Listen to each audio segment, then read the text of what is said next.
Nada, hola, Dios te bendiga, Dios te guarde, tu hermano y tu amigo Ángel Gabriel para algunos.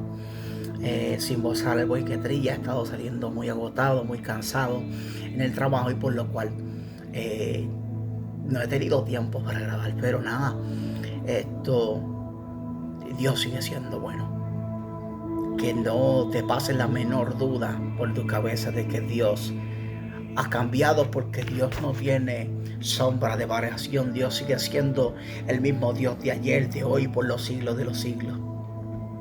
Y quería compartirte el siguiente pensamiento. Y espero que usted lo analice, pero no lo tergiverse. Lo medite, pero no intente cambiarlo o tratar de utilizar algo como para argumentar, debatir, contender o entrar en pleitos que no es lo mío. Y el pensamiento es el siguiente. Obviamente siempre que traigo un pensamiento no lo traigo conforme a mi propia prudencia, conforme a mi propia sabiduría, sino que es conforme a la palabra de Dios. El pensamiento es que dice que no hay un ser humano que pueda caminar en rectitud y en obediencia ante los ojos de Dios como para merecer la salvación. Y el porqué de este pensamiento conforme a la Biblia es porque la misma palabra de Dios nos enseña que la salvación es por gracia para que ninguno se gloríe. La salvación es un regalo. La salvación es algo que se te otorga, se te entrega. Por eso es que la Biblia te establece y te dice: dar de gracia lo que se te dio de gracia. El Evangelio se te compartió de gracia. El Evangelio pues son las buenas noticias, ¿no? Para aquellos que ya lo sabemos. Pero no obstante, no piense en que los mensajes son basados simplemente en aquellos que ya tenemos algo de conocimiento, sino que puede haber una persona que de repente cliqueó y por ende ahora entendió lo que era el Evangelio. Significan buenas noticias, y estas buenas noticias son noticias de salvación, porque dice la Biblia que Dios no vino para condenar al mundo, sino para que el mundo sea salvo por él. Y ahí donde se me viene el pensamiento de que no existe ningún ser humano que pueda caminar en obediencia, en rectitud, ante los ojos de Dios como para merecer la salvación. Porque la Biblia establece y dice que el ser humano es como la flor del campo, que hoy es y mañana no es. Hoy estamos aquí y podemos perecer en cualquier momento. No lo sabemos. Tan solo puedes acostarte a dormir y no despertar más. Pero si tú has creído en la palabra, has creído en Cristo Jesús, has obtenido a Jesús de Nazaret como tu Salvador, se te ha otorgado la salvación por gracia, por fe. Es tan bonito de cómo Dios trabaja con la vida del ser humano y Él no deja de sorprenderlo. Pero no podemos olvidarnos que de nada sirve que un ser humano quiera tratar de ganarse la salvación con una obediencia. No, una vez que la tienes, la obtuviste por gracia, favor inmerecido. No creas que es por tus propios méritos, no creas que es por tu propio conocimiento o por tratar de ser la persona más santa. No, la obtuviste fue por gracia. Ahora, Pablo da el consejo, dice que cuidemos la salvación con temor y temblor, una vez que lo obtuviste. Pero más sin embargo, el mismo que da, esto a mí me sorprende, me vuela la cabeza, el mismo que nos da el consejo que cuidemos la salvación con temor y temblor, es el mismo que en el libro de Romanos, en el capítulo 11, del versículo 7 en adelante, nos está dejando saber que él tenía un aguijón que lo bofeteaba constantemente para que no se enalteciese, sino para que supiese que toda la gloria es de Dios. Era como algo que lo hacía regresar a la realidad de Dios. Era como algo que lo hacía él mantenerlo bajito, no importando por cuántas personas oren, no importando cuántos milagros puedan ver tus ojos. Entiende que la salvación es por gracia para que ninguno se gloríe. Y ahí donde un aguijón lo bofeteaba constantemente para hacer que se recordase que la salvación es por gracia para que ninguno se gloríe. Y él decía: ay del pecado que mora en mí, el pecado que mora en sus miembros. De hecho decía: por eso es que vine conforme a este pensamiento, que no hay un ser humano sobre la faz de la tierra que pueda caminar en obediencia y en rectitud como para merecer la salvación.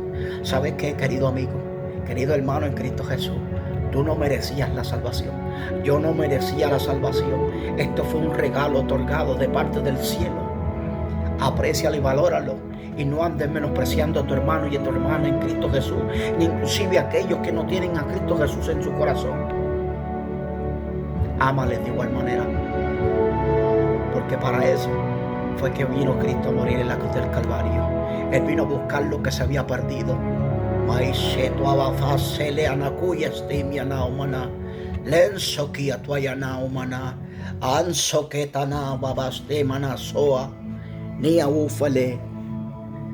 Él vino a buscar lo que se había perdido, a regalarnos, a otorgarnos la salvación que es por gracia. No creas que son tus hechos, tus méritos, cuánto oras, cuánto ayunas. No, nada de eso te da la salvación. Quien te dio la salvación fue Cristo, por lo que hizo por ti y por mí en la cruz del Calvario. Quien te regala y te otorga la salvación es Cristo Jesús. Dice la Biblia que se obtiene por gracia para que ninguno se gloríe, pero también dice la Biblia que se obtiene por la fe. Fe es la certeza de lo que se espera, la convicción de lo que no se ve. La obtuviste porque creíste. Solo un pequeño paso es lo que Dios necesita que tú des para que le creas. Ese paso se llama fe. Dice la Biblia que, según el libro de Romanos, en el capítulo 10, versículos 9 y 10, dice que con el corazón se cree para justicia, pero con la boca se confiesa para salvación. Dice que si tú creyeres que Cristo Jesús descendió a los infiernos, pero que el tercer día resucitó de entre los muertos, tú serás salvo. Si tú le reconoces como tu Señor y tu Salvador, puedes ser salvo. No existe ser humano que pueda caminar en obediencia y en rectitud para merecer la salvación. No, lo que Él quiere es que tú le creas, lo que Él quiere es que tú te arrepientas. Un verdadero arrepentimiento de que todos le vamos a fallar al Señor. La Biblia lo establece. Si hay algunos predicadores que se creen extremadamente una aureola de santidad, están bien equivocados. La Biblia me enseña a mí que esto fue por gracia. La Biblia me enseña a mí que esto fue por fe, por medio de la fe. Romanos 8, versículo 30 dice: los que llamó, a estos también justificó, y a los que justificó, a estos también santificó, y a los que santificó, a estos también justificó. Eso quiere decir que alguien más pagó el precio por ti. No te dejas estancia. No es por obra, para que ninguno se gloríe. Dios te bendiga, Dios te guarde. Un pequeño pensamiento siempre conforme a la Biblia, y no basado en mi propia sabiduría, sino conforme al conocimiento de Dios, porque la Biblia establece que nuestros pensamientos son tan limitados conforme a los pensamientos de Dios. Por eso es que debemos estar constantemente en la palabra de Dios. Dice: escudriñad las Escrituras, porque os parece que en ellas hallaréis la vida eterna. Dice: sus pensamientos son más altos que los nuestros. Sus pensamientos no son nuestros pensamientos, van por encima. Dios te bendiga, Dios te guarde. Si hay alguna persona que no conoce a Cristo Jesús como su Salvador, no lo ha reconocido como su Señor y su Salvador, y quisiera entregarle su corazón a Cristo Jesús, simple y sencillamente debes creerlo en tu corazón y confesarlo con tus labios. Hagamos una oración. Cierra tus ojos y confía en que Dios va a escuchar esta oración. Créelo en tu corazón. Padre, en esta hora te pido perdón por cada uno de mis pecados. Te reconozco a tu Hijo amado Jesús como mi Señor y mi dueño. En el nombre de Jesús, reescribe mi nombre en el libro de la vida. Amén. Amén. Dios te bendiga, Dios te guarde. Shalom.